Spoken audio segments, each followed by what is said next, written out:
षष्ठः पाठः गीतामृतम। कक्षा 10 में जिन बच्चों ने संस्कृत ले रखी है, मैंने लगभग पाठ पढ़ा दिए थे। बहुत सारे चैप्टर्स कंप्लीट हो चुके हैं। संस्कृत कथा नाटक कौमुदी की बात करें तो कंप्लीट पढ़ा दी है। गद्य भारती में देखें तो तमाम पाठ हो चुके हैं, बस कुछ ही पाठ एक आध दो बाकी होंगे, बाकी तमाम पाठ भी हो चुके हैं। पद्य पीयूषम में जो दो तीन चैप्टर दो चैप्टर बाकी हैं, वो भी ये वाला पढ़ा देंगे तो एक चैप्टर बाकी रहेगा। विशेष रूप से वो बहुत महत्वपूर्ण भी नहीं है, लेकिन वो भी मैं पढ़ा दूंगा। तो इस चैप्टर के बाद आपका कथा नाटक कौमुदी खत्म ही हो गई है, पद्य पीयूषम भी खत्म हो जाएगी, और गद्य भारती जो है उसके एक दो चैप्टर उसके बचे हैं, वो भी मैं इन्हीं एक सप्ताह के अंदर खत्म कर दूंगा, ताकि आपको बोर्ड एग्जाम अच्छे से आपके निपटे। तो आइए शुरू करते हैं। श्रीमद् भगवद गीता से लिए गए श्लोक हैं, गीतामृतम नाम से संकलित हैं। तो आइए इसके एक एक श्लोक का मैं तोड़ तोड़ के मीनिंग बता रहा हूं। कर्मण्येवाधिकारस्थे मा फलेषु कदाचन, मा कर्म फल हेतु भूमा ते संगो अस्ति अकर्मणः। कर्मण्येव, यहां कर्मण्येव नहीं लिखा है, यहां लिखा है कर्मणि एव अधिकारः ते। ते माने तुम्हारा, कर्मणि माने कर्मों में, एव माने ही, अधिकारः माने अधिकार है। मां माने मत, फलेषु माने फल में, कदाचन माने कभी नहीं। तुम्हारा कर्म करने में अधिकार है, फल में कभी नहीं। ध्यान से समझना, तुम्हारा कर्म करने में अधिकार है, फल में कभी नहीं। कर्मणि एव अधिकारः ते, तुम्हारा कर्म करने में अधिकार है, मां फलेषु कदाचन, फल में कभी नहीं। ठीक है। मां कर्म फल हेतु भूः, मां ते संगो अस्तु अकर्मणि। तुम्हारा कर्म ना करने में लगाव न हो, और तुम कर्म फल के हेतु न बनो। यानी मां माने मत, कर्म फल हेतु भूः। क्या लिखा है? मां कर्म फल हेतु, हेतु भू, भूः फिर लिखा है मां। कहने का तात्पर्य यह है, मां माने मत, कर्म फल के हेतु, हेतु माने होता है निमित्त या कारण, भूः माने बनो या हो। मां माने मत, ते माने तुम्हारा, संगो माने लगाओ, अस्ति माने हो, अस्तु माने हो, अकर्मणि माने कर्म ना करने में, अकर्म में, यानी अकर्म में तुम्हारा लगाव भी न हो। तुम्हारा कर्म करने में, कर्म ना करने में लगाव न हो, आसक्ति न हो, और तुम कर्म फल के हेतु मत बनो। यही इसका अर्थ है। फिर से समझो, कर्मण्येव अधिकारः ते मा फलेषु कदाचन, तुम्हारा कर्म करने में अधिकार है, फल में कभी नहीं। फिर क्या लिखा है? मा कर्म फल हेतु भूमाः संगो अस्ति अकर्मणः। कर्म फल के हेतु मत बनो, और तुम्हारा कर्म ना करने में लगाव न हो। कहने का तात्पर्य यह है कि निष्काम कर्म करना तुम्हारा कर्तव्य है। ठीक है।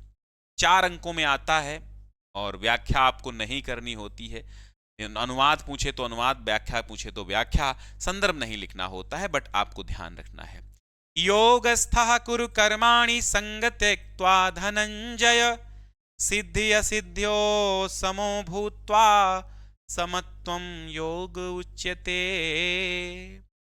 योगस्थः, योगः धन स्थः, स्थः माने स्थिर होकर, योगः माने योग में,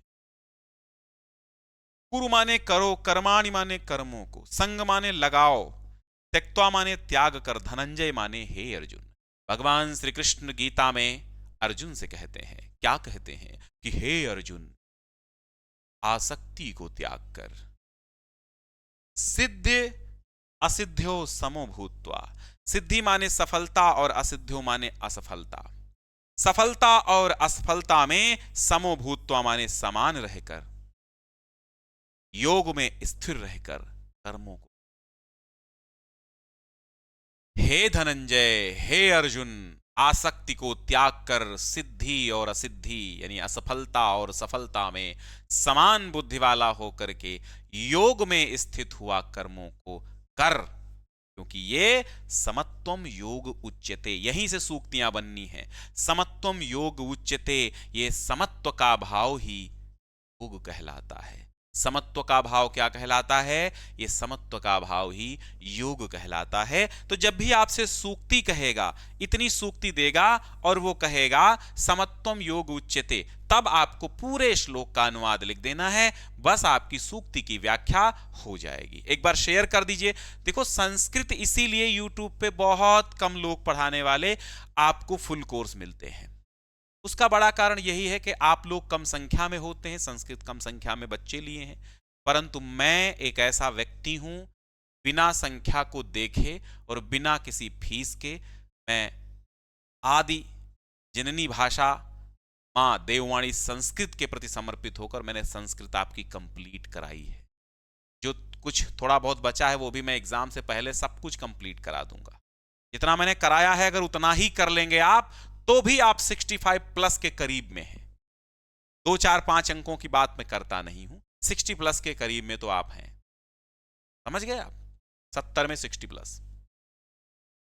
तो फिर से समझो, योगस्थः योग में स्थित होकर के, कुरु माने करो, कर्माणि माने कर्मों को, संग माने आसक्ति को, त्यक्त्वा माने त्याग कर, त्यक्त्वा में त्यज धातु कत्वा प्रत्यय है, धनंजय माने हे अर्जुन। हे अर्जुन, हे धनंजय, योग में स्थित होकर कर्मों को करो, आसक्तियों को त्याग दो, सिद्ध असिद्ध समो भूत्वा, और सफलता और असफलता में समान होकर के, क्योंकि समत्वम योग उच्यते, ये समत्व का भाव ही योग कहलाता। हे अर्जुन, आसक्तियों को त्याग कर सिद्धि असिद्धि सफलता असफलता में समान होकर के योग में स्थित रह करके कर्मों को करो, क्योंकि ये समत्व का भाव ही योग कहलाता है। तीसरे श्लोक पर चलते हैं। पुरानी किताब में आपको 11 श्लोक पढ़ने थे, लेकिन नई किताब में आपको केवल 10 श्लोक पढ़ने, और मैं नई किताब से पढ़ा रहा। नियतम कुरु कर्मम। देखो, गीतामृतम के श्लोक ऐसे हैं, एक गीतामृतम ले लो और एक आपका वो है क्या बोलते हैं विद्यार्थी चर्या ले लो। तो ये ऐसे श्लोक, ऐसे चैप्टर हैं जो हमेशा हर बार आते ही आते हैं। यहां से श्लोक आपको मिलने ही मिलने हैं, हर बार आते हैं। तो नियतम कुरु कर्मत्वम कर्म ज्यायो हि कर्मणः शरीरु यात्रापि च तेन प्रसिद्धेत अकर्मणः। कहने का तात्पर्य है नियतम कुरु। अब नियतम माने क्या होता है? तो नियतम का अर्थ होता है शास्त्र विधि सम्मत से, निश्चित रूप से। ठीक है, शास्त्र विधि से निश्चित रूप से, या निश्चित, शास्त्र विधि से निश्चित। नियतम माने निश्चित, नियत माने निश्चित। तो शास्त्र विधि से क्या करेंगे? निश्चित। तो नियत माने निश्चित, कुरु माने करो, कर्मम माने कर्म को। तू शास्त्र विधि से नियत किए हुए कर्म को कर। त्वम माने तुम, कर्म माने कर्म, ज्यायो माने बढ़कर है, ही माने क्योंकि, अकर्मणः माने अकर्म से। ही धन अकर्मणः, ह्यकर्मणः लिखा है, इसका अर्थ ही धन अकर्मणः इको एड़च यड़ संधि से यहां हुआ है। तो क्या लिखा है? नियतम कुरु कर्मम त्वम, तुम निश्चित कर्म को करो, कर्म ज्यायो, ज्यायो माने बढ़कर है, अकर्मणः माने अकर्म से। तू शास्त्र विधि से निश्चित किए हुए कर्म को कर, क्योंकि कर्म ना करने की अपेक्षा कर्म करना श्रेष्ठ है। क्या लिखा है? कर्म ज्यायो ही अकर्मणः, क्योंकि कुछ ना करने से बेहतर है कुछ करना। एक बच्चा उस दिन बोला, सर आपके व्यूज कम आते हैं, क्यों आप पढ़ाते हो? तो मैंने यही कहा कि बारिश नहीं हो रही है, इसका मतलब ये तो नहीं है कि हम खेत बोना बंद कर देंगे। बारिश नहीं हो रही है, इसका मतलब ये तो नहीं है कि हम खेती छोड़ देंगे। किसान अपनी खेती नहीं छोड़ेगा। बारिश हो चाहे न हो, चाहे ज्यादा हो चाहे कम हो, वो तो फसल बोएगा। यही काम मेरा है। 1000 बच्चे पढ़ें, 1 लाख बच्चे पढ़ें, 10 लाख बच्चे पढ़ें, मैं पढ़ाऊंगा वैसे ही। मेरा, क्योंकि कर्म ज्यायो ही अकर्मणा, यहां कहा गया है क्योंकि कर्म कुछ ना करने से बेहतर है कुछ करना। तो यही अर्जुन को समझाते हुए श्री कृष्ण कहते हैं कि तू शास्त्र विधि से निश्चित किए हुए कर्म कर, क्योंकि कर्म ना करने से अच्छा है कर्म करना। फिर आगे लिखा है कि शरीर यात्रा पे, शरीर की यात्रा भी, चा माने और, ते माने तुम्हारी, ना माने नहीं, प्रसिद्ध माने सिद्ध होती है, अकर्मणा माने कर्म ना करने से। और काम ना करने से शरीर की यात्रा भी नहीं होती है। इसका मतलब क्या होता है? कहते हैं कर्म ना करने से तेरी शरीर यात्रा भी सिद्ध या सफल नहीं होती है। इसका मतलब यह है कि तेरा पाचन तंत्र भी काम नहीं करता है। अगर तू क्रिया नहीं करेगा, कर्म नहीं करेगा, तो शरीर की यात्रा भी सफल नहीं होगी, अर्थात तेरा जो डाइजेशन है वो डाइजेस्ट, कोई भी भोजन डाइजेस्ट नहीं होगा। तो शास्त्र विधि से निश्चित किए हुए कर्म को कर, क्योंकि कर्म ना करने से अच्छा है श्रेष्ठ कर्म करना। ठीक है, तो नियतम कुरु कर्मम त्वम कर्म ज्यायो ही अकर्मणा, निश्चित शास्त्र विधि से नियत कर्मों को करो, क्योंकि कर्म ना करने से श्रेष्ठ है कर्म करना, क्योंकि शरीर यात्रा भी तेरी कर्म ना करने से सिद्ध नहीं होती है। ठीक है, कि सक्ताः कर्मण्य विद्यांसो यथा कुर्वन्ति भारत, कुर्यातु विद्वांस तथा सक्तश्चिकीर्षु लोक संग्रहम्। इसका मतलब क्या है? लिखा है सक्ताः कर्मणि विद्वांसो यथा कुर्वन्ति भारत। भारत किसको कहते हैं? अर्जुन को।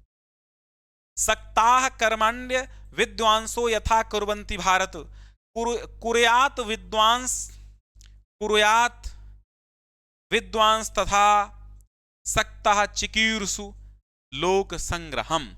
इस पूरे का मतलब पहले मैं समझा देता हूं, इसके बाद मैं इसको तोड़ तोड़ के समझाता हूं। भगवान कृष्ण कहते हैं, क्या कहते हैं कि हे भारत, हे अर्जुन, कर्म में आसक्त हुए अज्ञानी जन जिस तरह से, जैसे जिस प्रकार से कर्म करते हैं, वैसे अनासक्त हुआ विद्वान लोक संग्रह, लोक शिक्षा को करने की इच्छा वाला कर्म करें। ठीक है, समझो यहां से। अब एक एक मीनिंग के साथ आप समझिए। तो सक्ता का अर्थ तो सीधा आपको समझ में आता ही है कि जो व्यक्ति आसक्त होते हैं। कर्मणि माने होता है कर्म को, और यहां पर जब विच्छेद आप करेंगे तो कर्मणि अविद्यांसो निकल के आएगा। अविद्वांसों का मतलब होता है अज्ञानी जन। यथा माने जैसे, कुर्वन्ति माने करते हैं, भारत माने हे अर्जुन। यानी हे अर्जुन, हे भारत, कर्म में आसक्त हुए अज्ञानी जन जैसे कर्म करते हैं, वैसे ही कुर्यात माने करते हैं विद्वांसः, तथा, तथा माने वैसे ही, विद्वांसः माने विद्वान, कुर्यात माने करते हैं, असक्तः चिकीर्षु, असक्तः चिकीर्षु लोक संग्रहम। उसी प्रकार अनासक्त होकर के विद्वान लोग लोक संग्रह की इच्छा से कर्म करें। यह इसका अर्थ है कि हे भारत, कर्म में आसक्त हुए अज्ञानी जन जैसे कर्म करते हैं, वैसे ही विद्वान पुरुष अनासक्त होकर लोक कल्याण की इच्छा से, लोक संग्रह की इच्छा से कर्म करें। ठीक है, अब यहां चिकीर्षु लिखा है ना, चिकीर्षु माने होता है इच्छा से, इच्छा से, और लोक संग्रह माने लोक संग्रह कह सकते हो सीधा सीधा। ठीक है, तथा माने वैसे होता है, यथा माने जैसे होता है। ठीक है, असक्त माने होता है अज्ञानी होकर के। ठीक है, यहां असक्त लिखा है, असक्ता, कुर्यात, नहीं, असक्ता माने, असक्ता मीन्स क्या होता है? अनासक्त होकर के। असक्ता माने अनासक्त होकर के, सक्ता माने आसक्त होकर के। तो जैसे अज्ञानी जन सक्ताः कर्मणि विद्यांसो यथा कुर्वन्ति, तो यथा माने जैसे, अज्ञानी जन कर्मों में आसक्त होकर के करते हैं। ठीक है, जैसे आसक्त हुए अज्ञानी जन कर्म करते हैं, हे भारत, कुर्यात अविद्वांसः तथा असक्त चिकीर्षु लोक संग्रहम। चिकीर्षु माने इच्छा से, लोक संग्रह माने लोक संग्रह की। वैसे ही विद्वान पुरुष अनासक्त होकर के लोक संग्रह की इच्छा करते हैं। भाई अज्ञानी जन आसक्त होकर के कर्म करते हैं, और जो विद्वान पुरुष होता है वो अनासक्त होकर के लोक कल्याण की इच्छा से कर्म करता है। बस यही फर्क है आसक्त और अनासक्त में। यदृच्छुलाभ संतुष्टो द्वंद्वातीतो विमत्सरः समः सिद्धा अवसिद्धौ च कृत्वापि न निबध्यते। कहने का तात्पर्य यह है कि अपने आप से जो भी मिल जाए भैया उससे ही संतुष्ट रहने वाला जो आदमी है, ठीक है, और हर्ष शोक आदि से रहित हुआ जो आदमी है, ईर्ष्या से रहित हुआ जो आदमी है, सफलता असफलता में जो समत्व का भाव रखता है ना, तो वो क्या होता है, वो कभी भी कर्मों में नहीं बंधता है। ठीक है, थोड़ा नीचे कर लेते हैं। हाँ, क्या है, यदृच्छ लाभः संतुष्टो। यदृच्छ लाभः, अब एक एक मीनिंग समझो। यदृच्छ लाभः माने अपने आप से प्राप्त लाभ, संतुष्टो माने अपने आप से प्राप्त हो उससे ही संतुष्ट रहने वाला। द्वंद्व अतीतो विमत्सरः। अब द्वंद्व अतीतों का मतलब क्या होता है? द्वंद्व का मतलब होता है हर्ष शोक इसके द्वंद्व से। द्वंद्वातीतो, तो हर्ष और द्वंद्व, द्वंद्वातीतों का मतलब होता है हर्ष और शोक के द्वंद्व से अतीत हुआ। विमत्सरः माने ईर्ष्या रहित, विमत्सरः माने ईर्ष्या रहित। क्या लिखोगे? ईर्ष्या रहित। ठीक है, द्वंद्व माने हर्ष शोक के द्वंद्व से, हर्ष शोक आदि के द्वंद्व से अतीत माने विगत। तो अपने आप प्राप्त हो उससे संतुष्ट रहने वाला। यदृच्छलाभः संतुष्टो, अपने आप से जो प्राप्त हो उससे ही संतुष्ट रहने वाला। द्वंद्वातीतो विमत्सरः, द्वंद्वातीतो माने हर्ष शोक आदि के द्वंद्व से रहित, विमत्सरः माने ईर्ष्या रहित व्यक्ति। और सिद्धि असिद्धौ समः,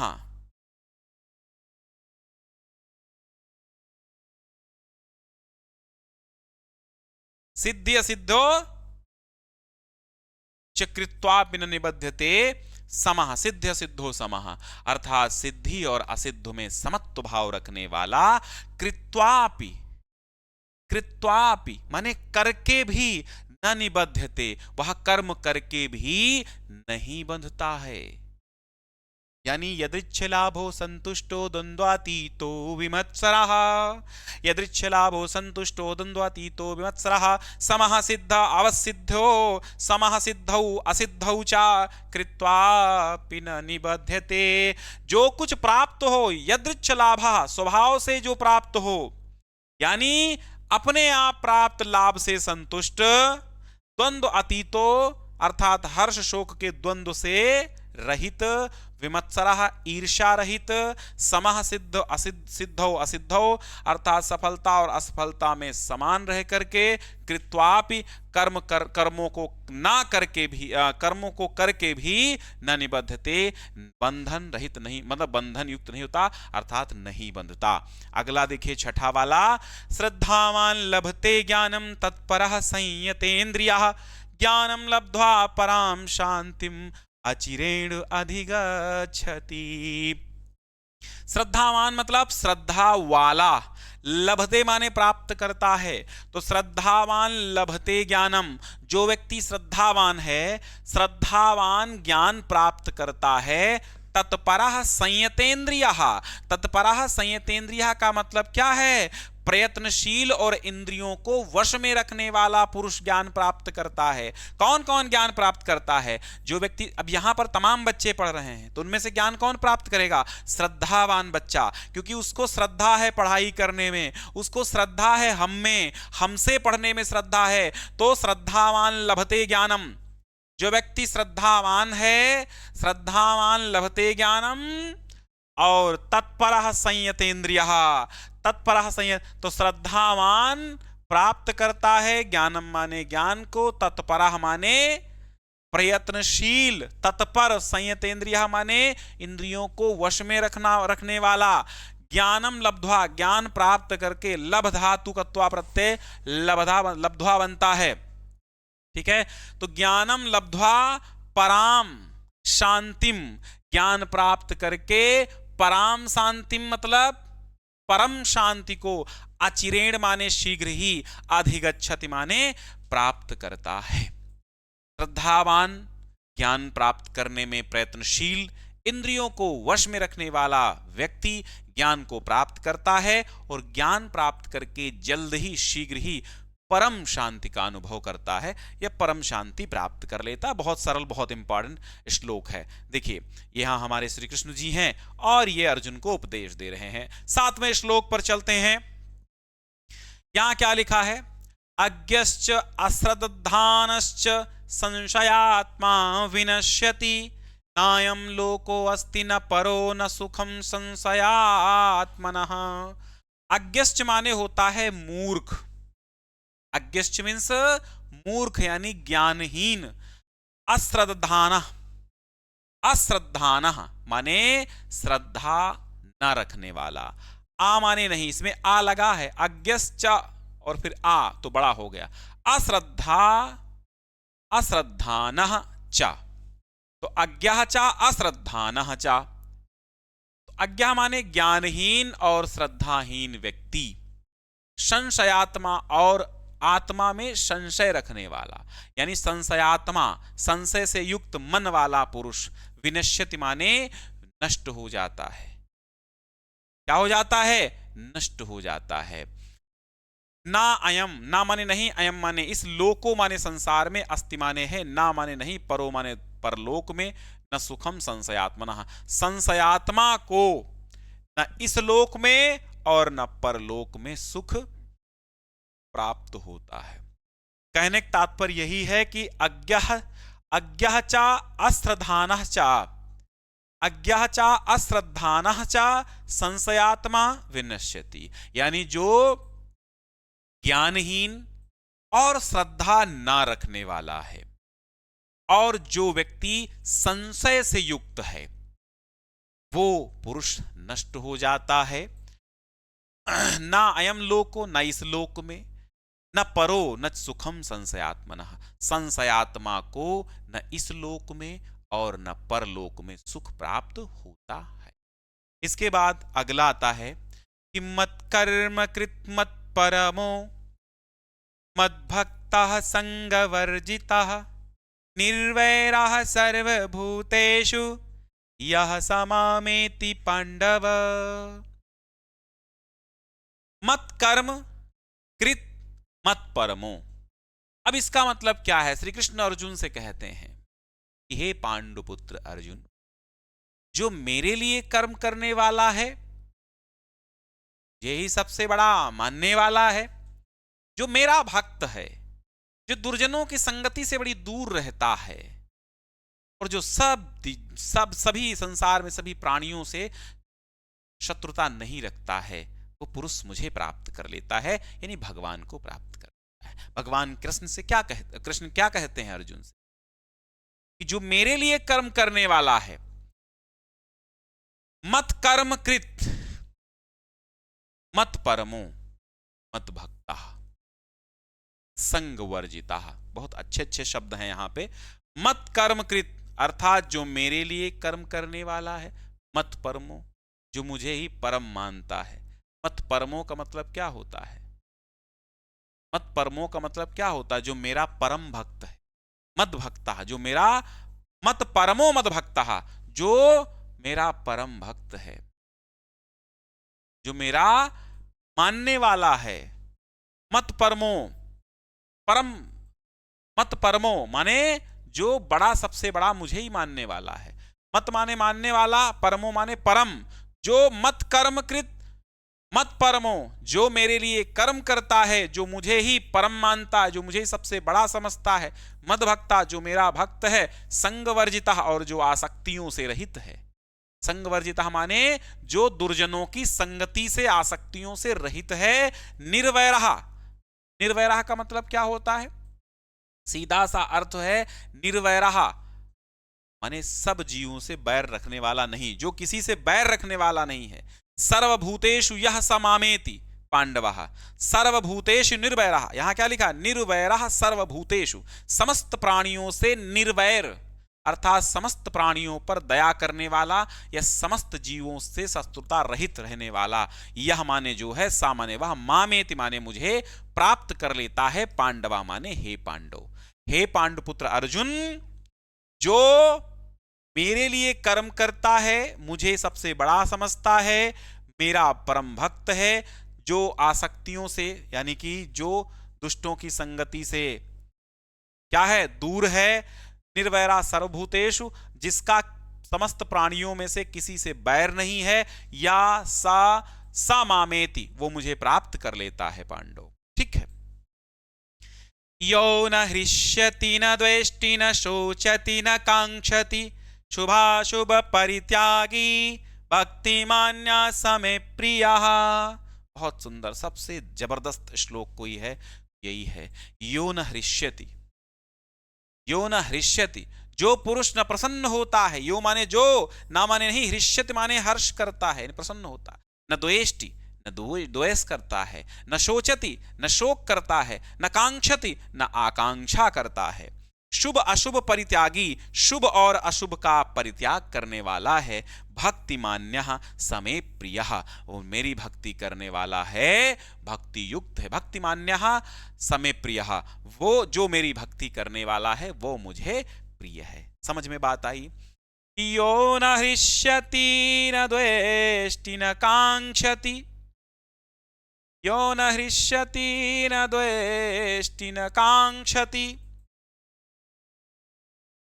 न शोचति शुभ शुभ परित्यागी, भक्तिमान्या समे प्रियः। बहुत सुंदर सा है मामला।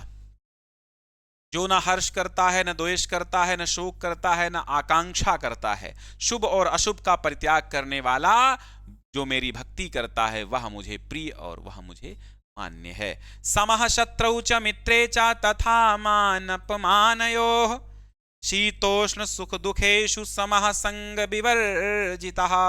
अंतिम श्लोक क्या कहता है? समः शत्रौ च मित्रे च तथा मान अपमानयो।